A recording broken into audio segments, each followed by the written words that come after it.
Hello, hello viewers from all over the world. This is Frank from the NSSL, and it's time to bring you another webcast of a StarCraft game. This time we're going to step into the game right away.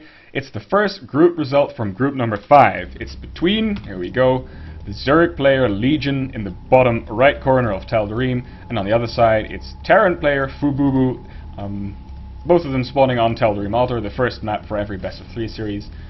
Exchanging some common courtesy, very nice, thinking of the audience, you know. They're especially managed for the cast. There we go. All right. Yeah. What Legion sent us an email. He said that he's a Platinum League player. I'm a Platinum League player myself, so I can really identify with this guy. He plays Zerg though, so that's not my race. And he's a 24-year-old artificial intelligence student. So we're going to see whether he's designed some map hacks or bots to play his game for him. But I think it's going to be a clean game though. And in the bottom left corner, as I said, it's Fububu. I couldn't find him on SC2 ranks, so we'll just have to find out what his level of play is. At the moment, though, we're not really getting any cues because both players are just playing standard as can be. There's a supply depot going down at the choke. It's not really a ramp because Tal'Darim doesn't have a ramp between the Natural and the main, which is a feature that you usually see on most maps, but not on Tal'Darim, which is one of the reasons why Fort gates in PvP are so popular, because there's no ramp to force field off really. So that's a factor. There's a drone scout going out for Legion. That might be a good idea on Tal'Darim. It's a big map, so before your overlords are getting anywhere, you might have gotten like 2 barracks rust or whatever. So Legion taking the safe way and scouting with his drone. Alright, setting up some nice patrol. It's a patrol triangle. There we go. He's going to scout out exactly what's going on in the Terran's base. So let's see if Fububu has put us where he put a rally point for his. Oh, this is interesting. So his rally point is way up on the Zerg base. So he wants his SCV to go out the second that it pops out, and it's going to go scout the Zerg base. Or maybe he's changed his mind though. You see the orbital command coming up right now. And Legion has gone for a 14 hatch at its natural, so that is kind of standard. The pool is going to probably pop down right away. Yep, there we go. It's the pool. And gas before pool, so he's probably want to get speed up right as his Zerglings are... whoa, that's a bit much. There were a bit more than 3 drones going to the extractor. It's fixed now. And we see Fububu with the SCV scout now, knows everything that's going on in the Zerg base, has seen the expo of course, and knows that it's safe for him to grab his expansion. There it goes. So a 1-racks expansion for Fububu. Let's see what he follows it up with, whether he gets his gases right away.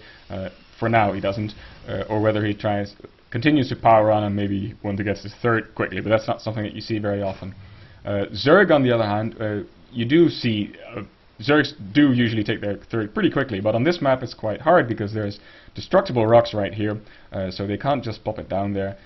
Usually sometimes you see them take their, well, which would be their 4th base right away as their 3rd, simply because there's no rocks, or you see them get their hatchery right next to the rocks because they want a macro hatch anyway, and they just put it down right here to spread some creep and start mining from these first 2 mineral patches, which are, well, pretty much just as close as any of these would be had you put your hatchery right here. Alright. Well, supply is exactly identical for both players now. Legion getting a bit of a lead, but it's not substantial. And there goes down a factory for Fububu. So he's only going to tech up quite hard. Has he taken his gases? Yes, he's mining from 2 gases. So we're probably going to see... there we go. Oh, it's a reactor coming up. So I'm wondering what he's really going to do with his gas. I'm suspecting he might go starport right after this, because if he's going to use this reactor for Hellions, then of course he's not going to spend much of his gas. We see a bit of a skirmish here.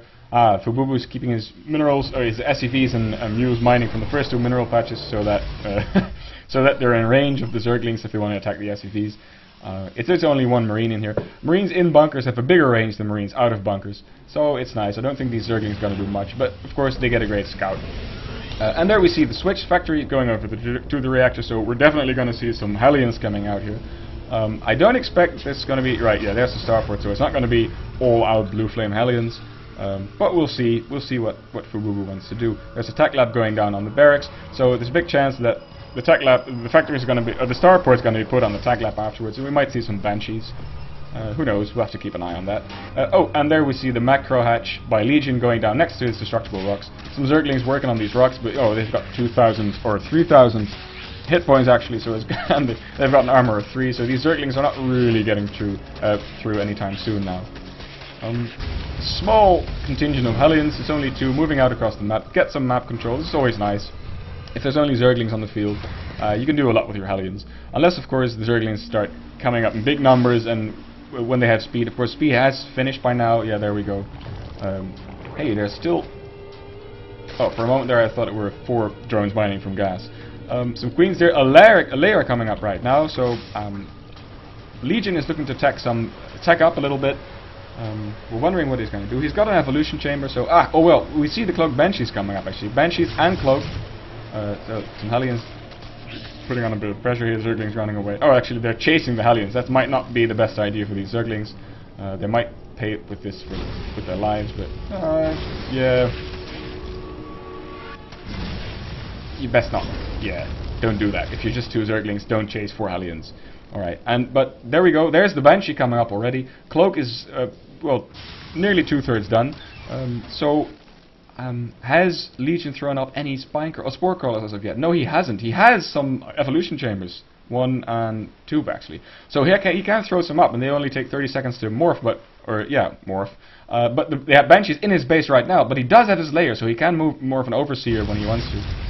So while the Hellions are distracting some of the queens up here, the Banshee is coming in from the side, killing some drones at the natural. There we go. Drones have to be pulled. They can start mining at the 3rd base or just stand still. And the Overseer coming in right away, but the queens as of yet can't do anything against this Banshee. So how many kills are you going to get? 3, 4, 5 kills already. A transfuse going down on one of the queens, and there's the Overseer, and the queens take out the Banshee. That was pretty close. Alright, so that Banshee arrest is shutting down, and now the Hellions are coming back into play, but there's no drones over here to roast, so they're sad. And they're also in view of Legion, who can see these guys standing right here. So he might want to, send a queen and poke away at them, because these 4 Hellions are going to have a hard time killing this 1 queen. The 1 queen is going to have a hard time killing the 4 Hellions too, but, you know, they don't do any damage to each other, basically. There's another Banshee hanging out here, no kills yet, and an Overseer here. Yeah, let's see. Oh, Fububu supply block at the moment. He does have a bit of a supply lead over Legion, so, yeah, Legion not macroing as hard as he could. We see the factory floating around, so apparently Fububu is not planning on using many factory units. He's not going Mac anyway. You see Terrans doing this nowadays, where they just float their factory around as some kind of slow scout, and sometimes Zergs get confused. I mean, they start attacking the factory when there's a push, so you can use it as a buffer. And there we go, Fububu starting to construct a supply depot wall off. Always nice to prevent Zergling run-bys, if you remember to close it properly, of course. Oh, and there's an Overlord right here. Can Fububu not see that Overlord? Oh yeah, he can actually, so there it goes. Does he get... Yeah, no, he can't see it anymore. There's bits of high ground here, so if you keep your Overlord on the high ground, there's no way that your Terran opponent can see it, unless, of course, he's floating one of his buildings right next to it. Oh, you see the factory going down? Wow, there's lots of things going on here. We see... Oh, there we go. Saxor Barracks is being constructed. There's also double upgrades coming along for Fububu, so he's looking to, upgrade his Marines and go a bit of a bio pressure on the Zerg. Overlord did die, so that means that Legion's a bit supply blocked now. And now it clears up. Lots of Overlords finishing up at the same time. Still no 3rd base for Legion though. That's quite late for Zergs, and we see now the supply difference is really getting pretty big. It's substantial difference. There is +1/+1 finishing for Zerg as well, so the upgrades are pretty much the same. I've missed it. There's a Raven, and the Raven used a PDD to fight off queens, but pretty unsuccessful. 4 queens do quite a lot of damage to air units, so even with his PDD, both the PDD and the Banshee got taken out. That's quite a big hit for Fububu, but you know, it's keeping Legion busy, and in the meanwhile we see Fububu substantiating his supply lead. He's also still got map control with these Hellions. We don't really see players scouting around the map, so if either player would have taken a sneaky expo, he might have gotten away with it. It's always a good idea to scout around. You just send one SCV or a Zergling, and have it walk around the map. You might just find a hidden expansion and kill it off. That's basically a free expansion for you to kill. Let's see what's going on. Alright, we see the infestation pit's up by the way at the moment, and there's pathogen clans coming up, so it means as soon as the infestors pop, they got enough energy to put on a fungal growth, which is going to be helpful against Fububu's mostly Bioforce. And we see a Zergling run by into the third. There's going to be some SCV kills here. Let's see how many he's going to kill. 6 now, 7. And that's about it. So now they're being chased off by the Marines. It's really a big Marine force that we're seeing here. Yeah, so I'm wondering when he's going to push out with this. So his pushing out might be delayed because he knows that there's going to be Zergling run bys as soon as he moves out. Let's see, this one Hellion over here is gonna get surrounded. He's in a bit of a nook, so not all the Zerglings could attack at once, but still, that's not really a position you can sustain if you're a Hellion. Here we go. There's tanks coming out now too. Let's see if he's researching siege mode. It has already been researched as far as I can see. Yeah, there we go. So he's got some tanks. I'm thinking he might do a push out once he gets 2 or 3, maybe 4 tanks, and then bring his bio as well. Because on this map, it's so hard for Zerg to defend this ridge here. If you come out as a Terran and camp over here, put your siege tanks down here, and make sure you get some vision on the high ground using some medeffects or a scan maybe. Oh, I missed a drop. There's a drop going on in the natural. It's picking up right away. The Queen focusing on the medevac. You should always have your Queens focus on the medevac, because really the medevac is the determining factor in how long the drop can persist and when it can fly away. There's a Hellion in the dropship as well. You don't see that very often. Oh, some infestors moving by. Are they going to get sniped? He's going to lose one infestor. They all had fungal growth, and now the Zerglings are getting roasted. One Queen falling even. This is really a... Oh, but Legion is distracted by his push at the front, so there's lots of things going on at the same time. Zerglings falling to Marines. Marines not getting... He's not sending up all the Marines at once. The infestors only can fungal 1 or 2 at a time. There's a drop going in the back as well. This is some multi-pronged aggression we're seeing out of Fububu. And Legion is really having a hard time holding this off. He might even lose his +2 armor upgrade. Or Carapace rather. Some more infestors just running out and fungaling only 1 or 2 Marines. And this is what I talked about. Now we've got some siege tank here that can shell all the way up here. The Marines and the medevacs are giving them vision.